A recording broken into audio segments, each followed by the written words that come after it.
Le député de Portneuf, Jacques Cartier. Monsieur le Président, les citoyens de Neuville s'inquiètent de voir un aérodrome s'installer sur leur territoire, mais le ministre des Transports refuse systématiquement de rencontrer le maire parce qu'apparemment, ce n'est pas son domaine de compétence. Il devrait peut-être prévenir son attaché politique qui a dit la semaine dernière au maire de Neuville qu'il allait organiser un rendez-vous. Si personne ne sait ce qui est de la compétence du ministre, c'est peut-être ça le problème. Est-ce que le ministre va enfin s'engager à rencontrer les maires qui s'inquiètent des effets de la loi sur le transport aérien? Madame le ministre des Transports.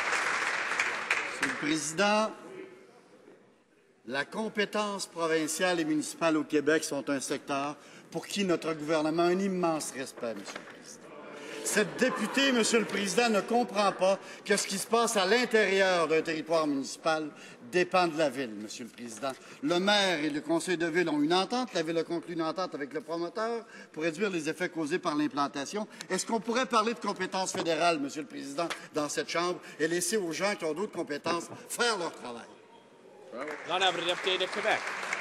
Monsieur le Président, il a fallu un geste extrême d'un ancien combattant pour que le ministre accepte enfin de mettre sur pied un comité consultatif sur la santé de nos vétérans.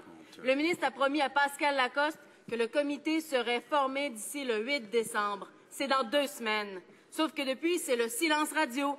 Tout ce qu'on sait, c'est que le premier sujet sera les effets de l'exposition à l'uranium appauvri. Est-ce que le ministre peut nous dire qui va siéger sur le comité en question et s'engager à déposer le rapport du comité devant la Chambre? Madame le ministre des Anciennes compétences. Monsieur le Président, de ce côté-ci de la Chambre, quand vient le temps de voter pour les vétérans, on se lève et on appuie les initiatives budgétaires pour soutenir les vétérans.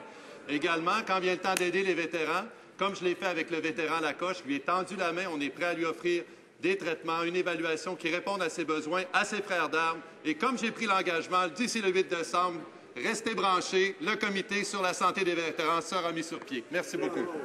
The honourable member for Medicine Hat. Mr. Speaker, First Nation members have been calling for the same accountability